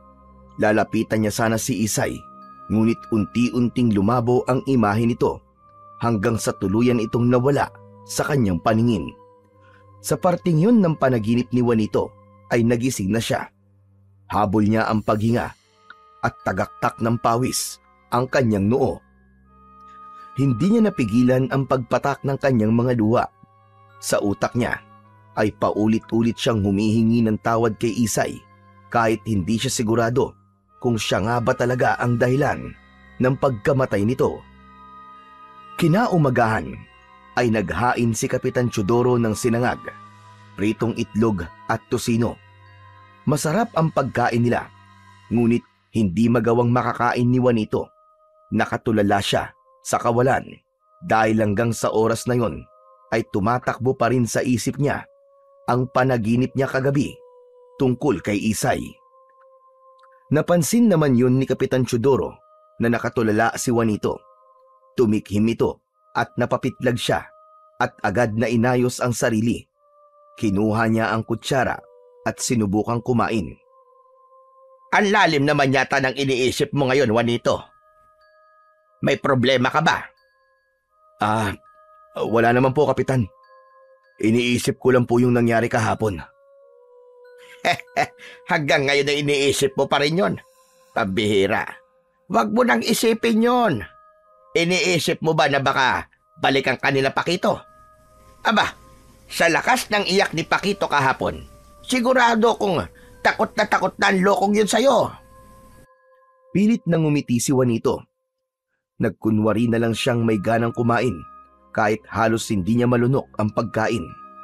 Umakto siyang normal dahil ayaw niyang magtanong pa si Kapitan Teodoro. Sa sandaling yon ay napagtanto ni Juanito na kahit malayo na siya sa kanilang baryo ay hindi niya matatakasan ang kanyang sariling konsensya. Matapos ang almusal ay nagpaalam na si Kapitan Teodoro kay Juanito dahil kailangan na nitong magtungo sa barangay hall. Nang mag-isa na lang si Juanito sa bahay ay naghanap siya ng mapagkakaabalahan para mawala sa isip niya ang tungkol sa inaanak niyang si Isay. Nag-igib siya ng tubig, nagwalis sa harapan ng bahay at nagdilig ng mga halaman. Habang abala siya sa pagdidilig, ay napansin niyang may ilang tao na nagtatakbuhan sa iisang direksyon. Bakit kaya tumatakbo ang mga to? Ano kaya nangyayari? Nagkaroon si Juanito ng kagustuhan na malaman ang nangyayari, kaya sinundan niya ang mga tao hanggang sa makarating siya sa isang kubo kung saan may mga taong nagkukumpulan sa labas. Nakisiksik siya sa mga tao at sumilip sa bintana ng kubo. Doon niya nakita ang isang batang lalaki na nakahiga sa banig. Nangingisay ito habang nakatirik ang mga mata. Sa tabi ng bata ay naroon si Apong Julio na hawak ang isang kamay ng bata habang may binibigkas na orasyon. Naroon din si Kapitan Teodoro. Hindi napigilan ni Juanito ang sarili na tawagin ang kapitan. Kapitan! Aba, Juanito, bakit nandito ka? Ano pong nangyayari sa bata? May kumukulam sa kanya. Hindi pa matukoy ni Apong Julio kung sino, pero malakas ang kapangyarihan ng kumukulam. Natigilan si Juanito at bumalik sa kanyang isip ang imahe ni Isay nung nakita niya itong nakikipaglaban sa kulam. Alam niya na may magagawa siya sa nangyayari sa batang lalaki na ginagamot ni Apong Julio. Ngunit natakot siya na mangyari rito ang nangyari noon kay Isay. Muling napatingin si Juanito sa bata. Labis ang awang bumalot sa kanya sa kalagayan nito. Natakot siya na kung wala siyang gagawin ay baka masawirin ito. Hanggang sa isang desisyon ang nabuo sa puso ni Juanito. Mabilis siyang umalis sa labas ng kubo at tumakbo siya pabalik sa bahay ni Kapitan Teodoro. Mabilis niyang binuksan ang kanyang bag at hinagilap niya ang isang bagay na matagal niya nang hindi nagagamit. May kung anong kabang bumalot sa buong pagkatao ni Juanito nang makita na niya ang hinahanap, ang mutya ng San Benito. Nang mahawakan niya yon, ay agad niyang naramdaman ang kapangyarihan na taglay ng mutya. Bumalik si Juanito sa kubo kung saan nagkakagulo ang mga tao. Pagdating niya roon, ay hinawi niya ang mga tao na nagkukumpulan sa harap ng pintuan. Nagulat ang mga tao sa bigla niyang pagsulpot, ngunit hindi naman siya pinigilan ng mga yon. Tuloy-tuloy siyang pumasok sa loob ng kubo. Sa loob, nakita niya si Apong Julio na pawis at patuloy sa pagbigkas ng mga orasyon. Nasa tabi nito si Kapitan Teodoro na halatang balisa habang pinagmamasdan ang batang lalaki na nangingisay pa rin sa banig. Pagpasok ni Juanito ay agad siyang sinalubong ng matalim na tingin ni Kapitan Teodoro. Anong ginagawa mo rito, Juanito? Aba, nakakasikip ka lang dito. Lumabas ka na lang at hayaan mong si Apong Julio ang gumawa ng paraan. Kapitan Teodoro, gusto ko pong tumulong. Magtiwala lang po kayo sa akin. Nagdali lang, anong tulong ang magagawa mo? Umalis ka na, Juanito. Naglakad si Juanito papalapit sa bata at hindi niya pinansin ang pagtutol ni Kapitan Teodoro dahil desidido siyang tulungan ang batang lalaki. Lumuhod siya sa tabi ng bata. Sa isang kamay niya ay mahigpit niyang hawak ang mutya ng San Benito, habang ang isa niyang kamay ay inihawak niya sa kamay ng nangingisay na bata. Isang malamig na hangin ang yumakap kay Juanito at naramdaman niya ang bigat ng paligid. Pumikit siya at pilit na pinakiramdaman ang kalagayan ng bata, at nang imulat niya ang kanyang mga mata ay napasingap siya nang malaman niya ang totoong nangyayari. Juanito, pambihira ka, ano bang ginagawa mo? Kapitan, hindi po siya kinukulam. May isang pulang duwende na galit sa batang ito. Sinira niya kasi ang tirahan ng duwende, kaya ginagantihan siya nito. Anong alam mo sa mga bagay na ito, Juanito? Hindi ka isang albularyo. Wala kang karapatan na makialam dito. Kapitan Teodoro, paalisin mo na si Juanito dahil nakakagulo lamang siya sa ginagawa ko. Ngunit hindi pinakinggan ni Juanito ang pagtutol ng matanda. Sa halip, marahan niyang inilapit ang mutya ng San Benito sa noo ng bata.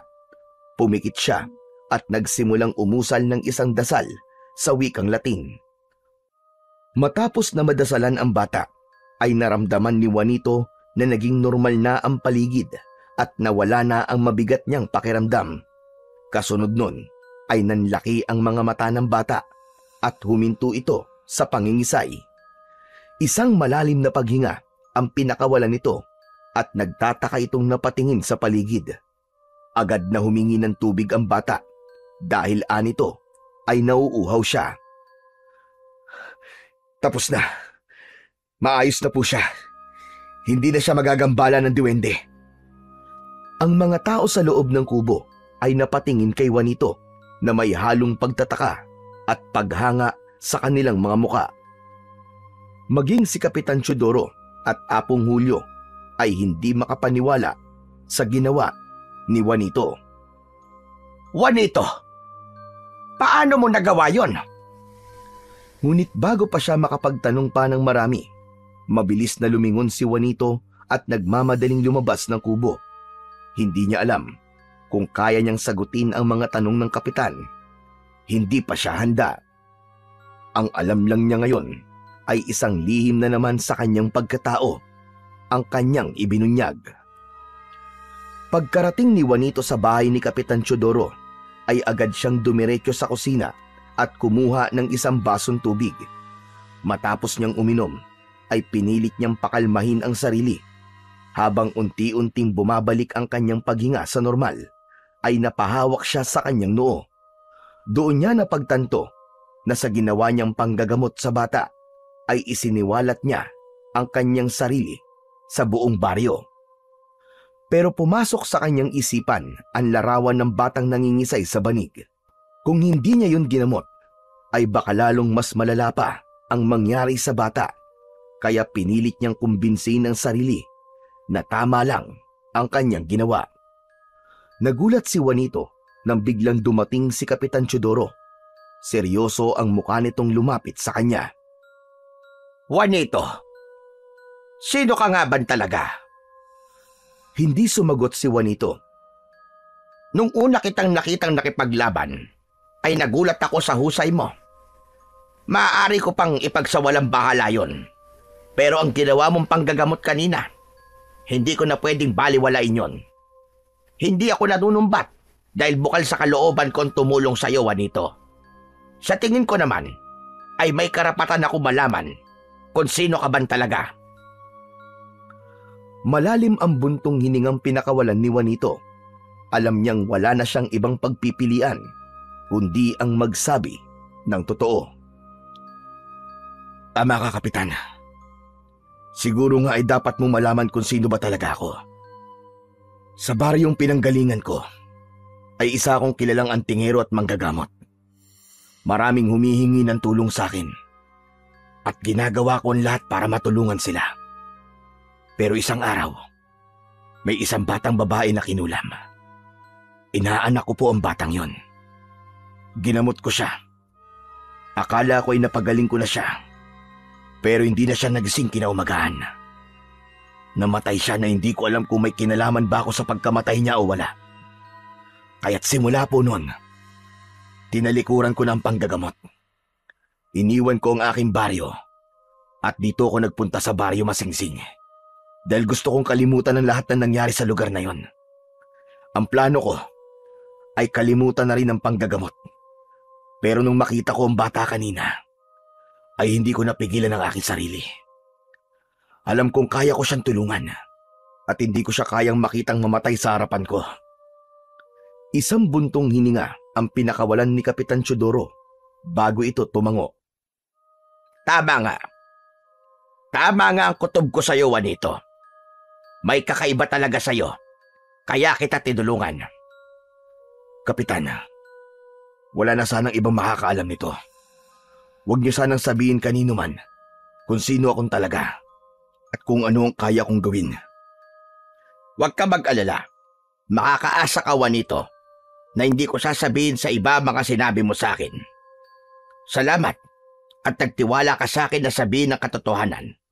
Pero maghanda ka rin. Maraming nakakita sa ginawa mo kanina. Sigurado ko na ito na ang umpisa ng pagbabago ng buhay mo rito sa baryo Masingsing. Kinabahan at natigilan si Juanito.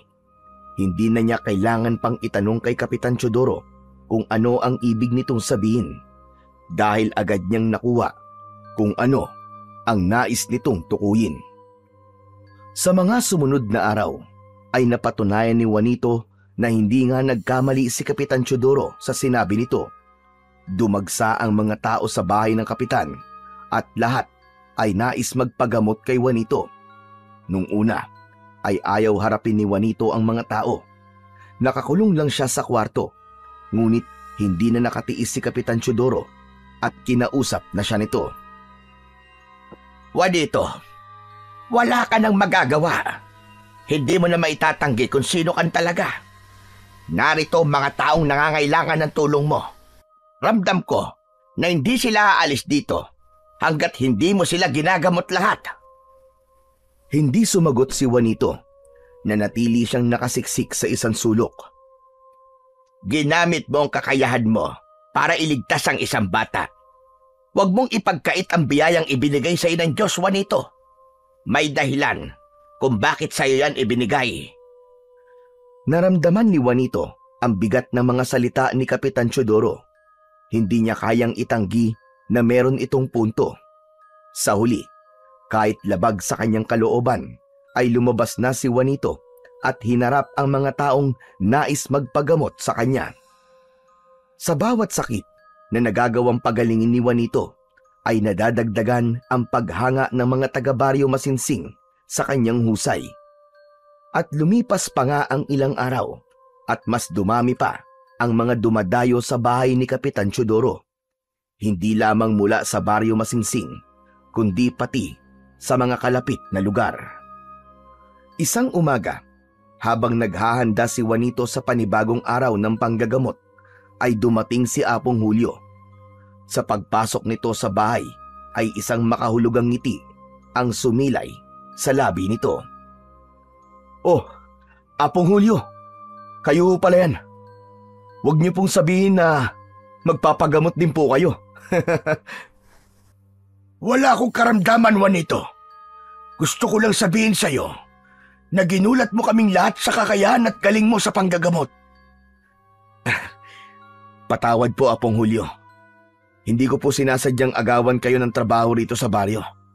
Pero kung sasabihin niyo po na huminto na ako sa panggagamot, ay gagawin ko ho.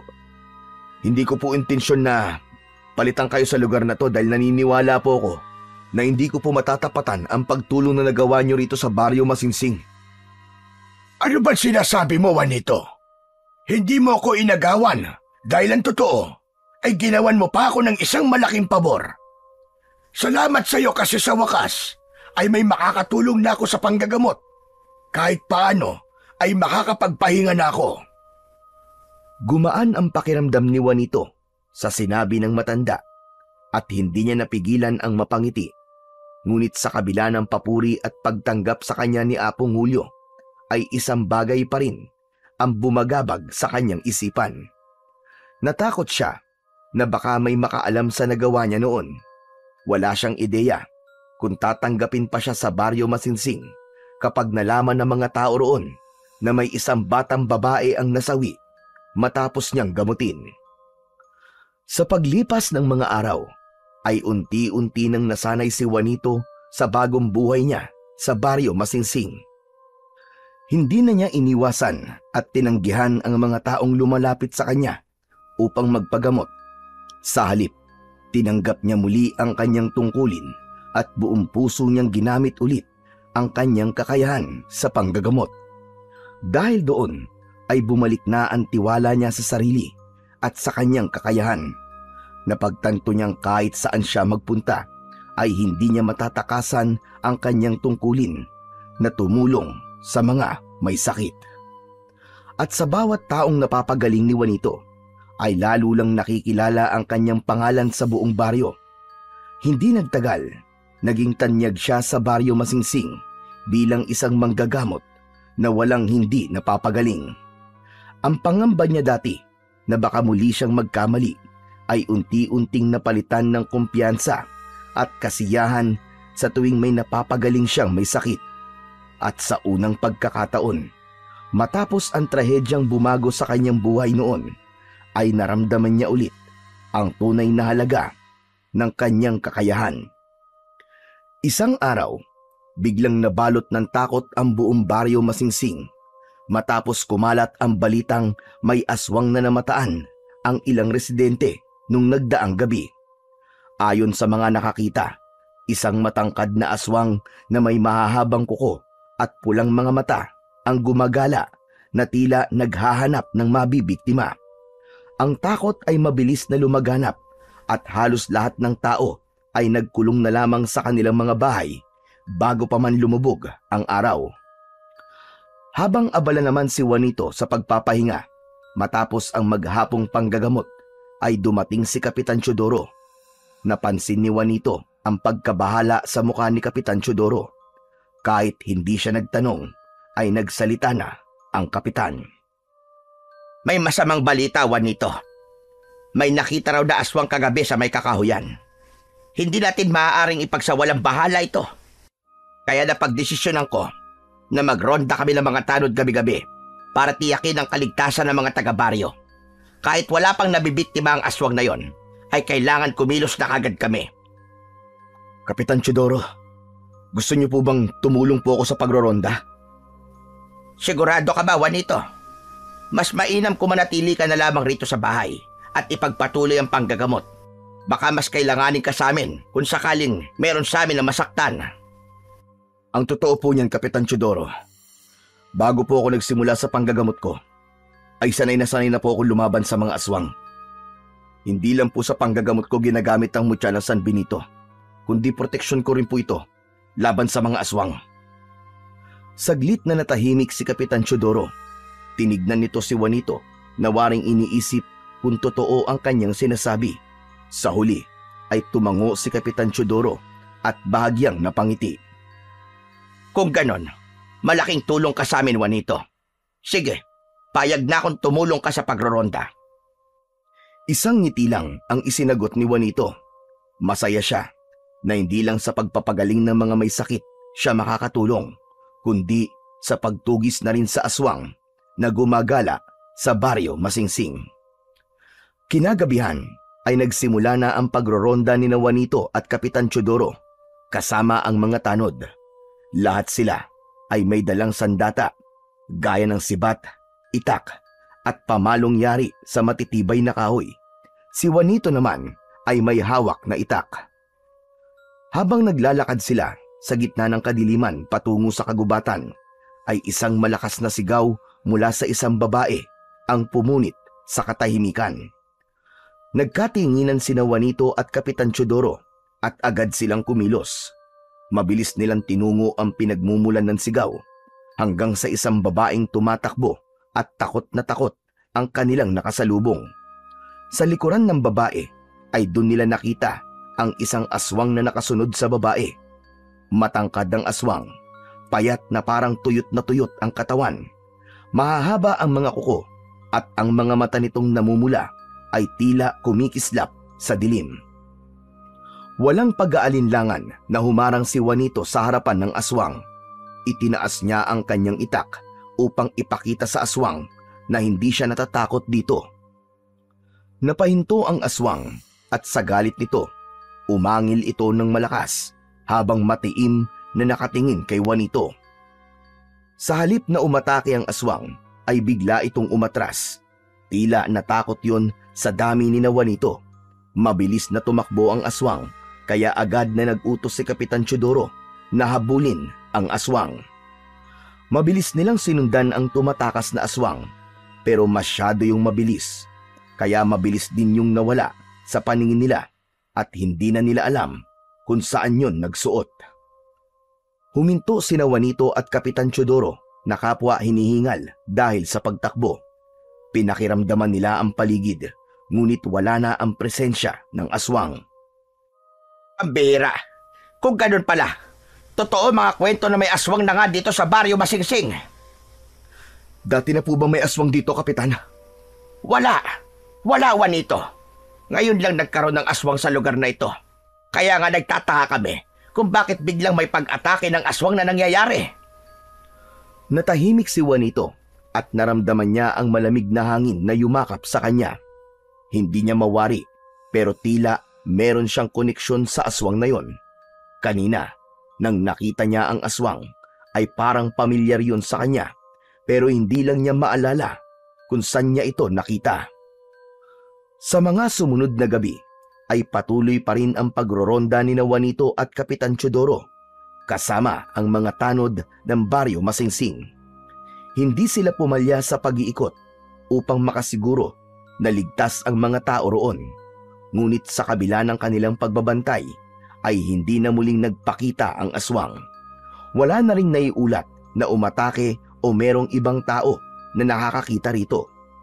Isang linggo na ang lumipas at unti-unting bumalik ang normal na buhay ng mga tao sa baryo. Bagamat may takot pa rin ang ilan, nagsimula naman ng makampante ang nakararami. Kahit paano ay iniisip na baka tuluyan ng umalis ang halimaw. Habang naglalakad sa isang masukal na daan patungo sa dulo ng baryo, ay tinanong si Juanito ni Kapitan Teodoro. Juanito, sa tingin mo ba, natakot na yung aswang at tuluyan na siyang umalis dito sa lugar natin? Napansin ko kasi, nung unang beses natin siyang nakita, ay parang natakot siya sa dami natin. Hindi lang po ako sigurado, Kapitan. Pero sa palagay ko, hindi talaga siya umalis at nandito pa rin siya. Sa tingin ko, naghihintay lang siya ng tamang pagkakataon para umatake ulit. Hindi tayo dapat maging kampante, Kapitan. Napabuntong hininga si Kapitan Teodoro at tumango. Kung ganon, mas paiigtingin pa natin ang pagbabantay. At sana ay mahuli na natin ang aswang na yon para makatulog na ulit tayong lahat ng maayos sa gabi. Tahimik na nagpatuloy ang kanilang pagroronda. Maging si Juanito ay nais nang matapos ang madilim na kabanata na yon sa baryo Masingsing. Kahit sandali pa lamang siyang nasa lugar na yon, ay malaki na kagad ang pagmamahal niya sa mga tao doon, lalo na't ang baryong yon ang naging kanlungan niya nang pinili niyang umalis sa lugar kung saan siya isinilang at lumaki. Madaling araw na nang matapos ang pagroronda ni Juanito at Kapitan Teodoro, tahimik nilang tinahak ang daan pauwi sa bahay ng kapitan. Pagkarating sa bahay ay huminto si Kapitan Teodoro sa may sala at tumingin kay Juanito. O sige na, Juanito, magpahinga ka na. Sigurado na mamayang umaga ay dagsana naman ang mga magpapagamot sa'yo. Sige na, magpahinga ka na. Kaya nga, Kapitan. Pero ayos lang naman. Masaya po ako na nagagawa ko ulit ang bagay na akala ko ay tuluyan ko ng tinalikuran. Pero hindi ka ba napapagod? Sa umaga, nanggagamot ka. Sa gabi naman, sumasama ka sa amin sa pagroronda. Hindi ka naman obligado na gawin ito palagi, Juanito. Wag ko kayo mag-alala, Kapitan Teodoro. Kaya ko naman po. Sanay na po ako sa ganitong buhay. Ito po talaga ang gawain ko. Saka na po ako magpapahinga kapag natapos na po ang problema natin sa aswang at kapag nakasiguro na tayong ligtas na po ang baryo Masingsing. Salamat. Malaking bagay ang ginagawa mo para sa baryo namin, Juanito. Maraming salamat talaga sa iyo. Isang tipid ng ngiti lang ang isinagot ni Juanito at saka siya pumasok sa kanyang kwarto. Nang humiga siya sa papag, ay dun na niya naramdaman ang labis na pagod. Kaya naman, nang ipikit niya ang kanyang mga mata, ay mabilis siyang nakatulog. Sa gitna ng mahimbing na pagtulog ni Juanito, ay bigla siyang nagising. Mabilis ang tibok ng puso niya at agad niyang naramdaman ang maalinsangan na hangin. May kilabot na gumapang sa buo niyang katawan. Alam niya na kapag ganun ang pakiramdam niya, ay merong aswang sa paligid. Agad niyang inabot ang itak na nakatago sa ilalim ng kanyang papag at mahigpit na hinawakan ang mutya ng sanbinito na nakasabit sa kanyang leeg. Dahan-dahan siyang sumilip sa siwang ng bintana, ngunit wala siyang makitang kahina-hinala sa labas ng kubo ni Kapitan Teodoro. Ganun pa man, hindi niya maiwaksi ang matinding pakiramdam na may isang pares ng mga mata ang nakamasid sa bahay ni Kapitan Teodoro mula sa labas. Mabilis na nag-isip si Juanito. Lumabas siya ng kwarto, dala ang matalas niyang itak. Binuksan niya ang pinto sa may sala, ngunit bago pa man siya makalabas ng tuluyan, ay sinunggaban na siya ng aswang. Napahiga si Juanito habang ang aswang naman ay nasa ibabaw niya. Nanlilisik ang mga mata nun at may malapot na laway na tumutulo mula sa bibig nitong may matutulis na mga pangil. Nang makita ni Juanito na kakagatin siya ng aswang sa leeg, ay mabilis niyang iniharang ang kanyang braso. Napasigaw siya nang maramdaman niya ang pagbaon ng matatalim na pangil ng aswang sa kanyang laman. Ngunit hindi pinanghinaan ng loob si Juanito. Buong lakas niyang isinaksak ang itak sa tagiliran ng aswang. Napahiyaw sa labis na sakit ang aswang, kasabay ng pagsirit ng dugo nito. Isang malakas na sipa ang pinakawalan ni Juanito na tumama sa tiyan ng aswang, na dahilan upang tumilapon ito palabas ng pinto. Sadsad ito sa lupa. Sa sandaling yun ay lumabas na si Kapitan Teodoro sa kwarto nito. Juanito! Ano nangyayari? Nasa labas po ang aswang, Kapitan! Sumalakay po siya! Bumangon si Juanito at lumabas ng bahay.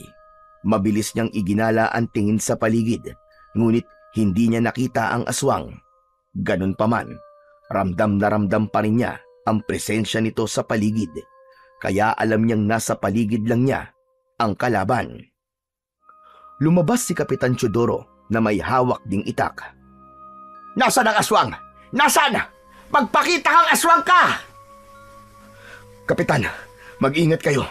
Nagtatago lang siya. Alam ko nasa paligid pa rin siya ngayon. Nagtalikuran sina Juanito at Kapitan Teodoro nang sa gayon ay maprotektahan nila ang isa't isa laban sa aswang, habang inaalam kung saan nakatago ang nilalang na yon.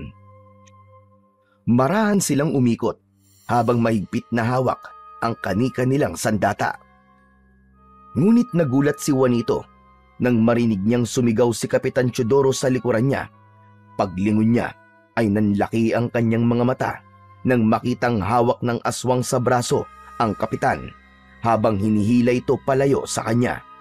At nang bagyang makalayo ang aswang at si Kapitan Teodoro, ay mabilis na sinakmal ng aswang sa leeg ang walang kalaban-laban na kapitan. Bumulwak ang dugo sa sugat sa leeg ni Kapitan Teodoro at walang malay itong bumagsak sa malamig na lupa. Nanginig ang buong katawan ni Juanito at hindi siya makapaniwala sa bilis ng pangyayari. Malakas na tumawa ang aswang habang matalim ang mga matang nakatingin kay Juanito.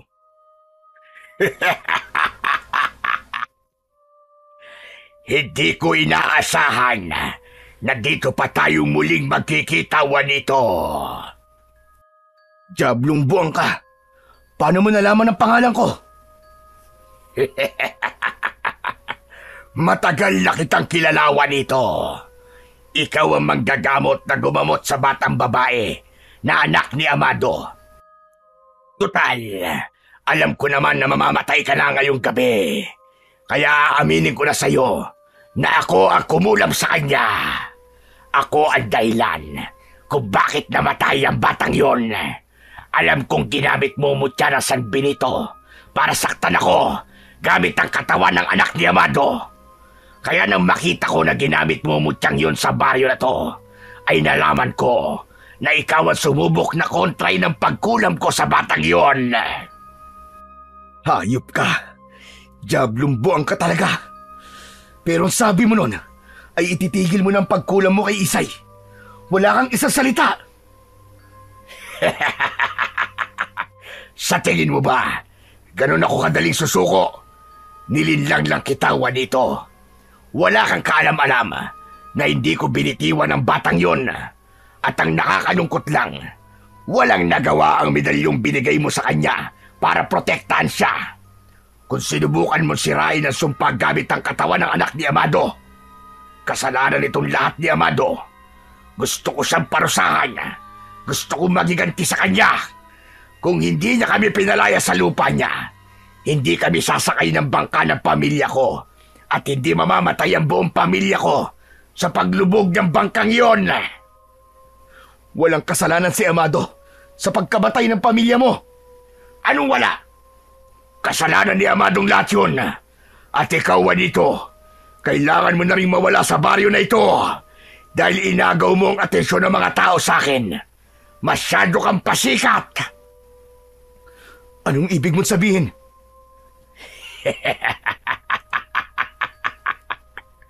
Hindi mo na kailangan malaman pa ang kasagutan. Ang mahalaga, wawakasan ko na ang buhay mo ngayong gabi. Dahil ako lang ang dapat na mabuhay sa ating dalawa. Sa isang iglap ay sumugod ang aswang kay Juanito. Nakita niya kung gaano ito kabilis. Ilang beses na iniwasan ni Juanito ang pag-atake ng aswang, pero dahil sa liksi nito ay ilang beses din siya nitong nakalmot at nakagat sa iba't ibang parte ng kanyang katawan. Ngunit sa kabila ng bilis ng aswang ay naniniwala pa rin si Juanito na meron siyang laban dahil suot-suot niya ang mutya ng San Benito. Sumugod muli ang aswang sa kanya at ang mahahabang kuko nito ay bumaon sa balikat ni Juanito. Malakas niyang sinuntok sa ibabaw ng ulo ang aswang, kaya nahilo ito at lumuwag ang pagkakakagat nito sa kanya. Doon na niya itinulak ng malakas ang aswang, kaya bahagya siyang nakalayo sa kalaban. Sumugod si Juanito sa aswang, ngunit mabilis naman itong naiwasan ang kanyang pag-atake. Umikot ang aswang sa likuran niya at bigla nitong hinawakan ng kamay niya sabay pilipit doon. Malakas na napasigaw si Juanito habang nabitiwan niya ang kanyang itak. Naging mabilis ang utak ni Juanito. Ibinagsak niya ang sarili sa lupa at hinatak niya ang aswang, kaya dalawa silang bumagsak sa lupa. Mabilis niyang dinampot ang itak at bago pa makakilos ang aswang ay inundayan niya ito ng isang malalim na saksak sa tiyan. Nanlaki ang mga mata ng aswang sa labis na gulat. Nang hugutin ni Juanito ang itak, ay sunod niya yung itinarak sa leeg ng aswang. Tumayo si Juanito at tinignan niya ang aswang na nakaluhod sa harapan niya. Hinawakan niya ang puluhan ng itak. Sa kanya sinipa ng malakas sa muka ang aswang. Nahugot ang itak mula sa leeg nito at pahigang bumagsak sa lupa ang aswang. Hinubad ni Juanito mula sa leeg niya ang mutya ng San Benito at ipinilupot yun sa hawakan ng itak at sa kanya isinaksak ang itak derecho sa puso ng aswang. Nangisay ang aswang hanggang sa tuluyan na yung binawian ng buhay. Matapos mamatay ng aswang, ay unti-unting bumalik ang dati nitong anyo sa pagiging tao. Nanlamig ng gusto si Juanito nang makita niya na si Apong Julio, ang aswang na napatay niya. Napaatras si Juanito at hindi siya makapaniwala sa nalaman na ang tanyag na albularyo ng Baryo Masingsing ay siya palang aswang na gumagala roon. Napagtanto niya na tila dinala siya ng tadhana sa lugar na yon upang pagbayarin ang may kagagawan sa pagkamatay ng kanyang inaanak. Diablong buang ka. Ngayon, alam ko na ang sagot sa tanong ko sa iyo kanina. Hindi ka totoong masaya na nakilala ako sa lugar na to bilang mahusay na manggagamot. Naiinggit ka, Apong Julio. Totoo ngang nakakamatay ang inggit. Lumayo si Juanito kay Apong Julio at nilapitan ang nakahandusay na si Kapitan Teodoro. Pinulsuan niya ito at nang malaman niyang meron pa itong pulso, ay agad siyang humingi ng tulong sa mga kapitbahay upang madala ito sa ospital. 3 araw na ang nakalipas simula nang mapatay ni Juanito si Apong Julio. Isang umaga ay dinalaw ni Juanito si Kapitan Teodoro sa ospital. Nung unang araw nito sa ospital ay nasabi na niya ang katotohanan tungkol kay Apong Julio. Alam mo, Juanito, hindi pa rin ako makapaniwala na si Apong Julio pala ang aswang dito sa Baryo Masingsing. Si Raulo ng matanda na yon. Tinanggap namin siya sa baryo namin kahit hindi namin siya lubusang kilala. Tapos ganito pala ang gagawin niya. Inggit lang pala magpapakita ng totoo niyang kulay. Kahit nga po ako, Kapitan Teodoro, hindi rin makapaniwala na si Apong Julio ang aswang. Pero mahalaga ay buhay ka at patay na si Apong Julio. At napanagot ko na rin ang totoong pumatay sa inaanak ko. Sayang lang at wala na ako sa Baryo Tabok. Hindi ko na may papaliwanag sa kaibigan ko ang lahat. Napabuntong hininga si Juanito. May lungkot na bumalot sa puso niya nang maalala si Amado at ang pagkakaibigan nilang nasira. Hindi mo na kailangan magpaliwanag, pare. Alam ko na lahat. Mabilis na napalingon si Juanito sa may pinto at pakiramdam niya ay tumigil ang oras nang makita niya ang kumpare niyang si Amado na nakatayo roon. Hindi siya nakapagsalita dahil ang unang pumasok sa isip niya ay aparisyon lang si Amado. Juanito, nung isang araw, dumalaw siya rito. Hinahanap ka niya. Nagpakilala siyang kaibigan mo at nalaman ko na siya ang tatay ng inaanak mo. Kaya ipinaliwanag ko na sa kanya ang lahat na hindi ikaw ang totoong may kasalanan sa pagkamatay ng anak niya, kundi ang manggagamot at mangkukulam na si Apong Julio ang may gawa ng lahat ng yon. Marahang naglakad si Amado palapit kay Juanito. Pare, patawarin mo ko Kung ikaw ang sinisi ko sa pagkamatay ni Isay, hindi ko dapat inisip yon kasi dapat bilang kaibigan mo ay dapat alam ko na hindi mo magagawa ang bagay na yon sa inaanak mo. Hindi pa rin makapagsalita si Juanito sa labis na pagkabigla. Sa halip, lumapit siya kay Amado at niyakap ito na maigpit. Alam niya na sapat na ang yakap na yon para malaman ni Amado na pinapatawad na niya ito. Nang sandaling yon, ay labis na nagpasalamat si Juanito sa Diyos dahil sa wakas ay muling nagbalik ang pagkakaibigan nila ni Amado na sinira ng isang mangkukulam na aswang. Matapos ang lahat ng nangyari, ay tuluyan ng bumalik si Juanito sa panggagamot. Ngunit sa pagkakataong yon, ay wala ng anino na nakaraan na humahabol sa kanya. Naibalik na rin ang pagkakaibigan nila ni Amado at mas naging matibay pa ang kanilang pagkakaibigan kaysa dati. Humingi rin ng tawad sa kanya ang kanyang ina at ang mga tao sa Baryo Tabok sa panghuhusga ng mga ito sa kanya noon. Pero mas pinili ni Juanito na manatili sa Baryo Masingsing dahil doon niya natagpuan ang babaeng nagpatibok sa kanyang puso.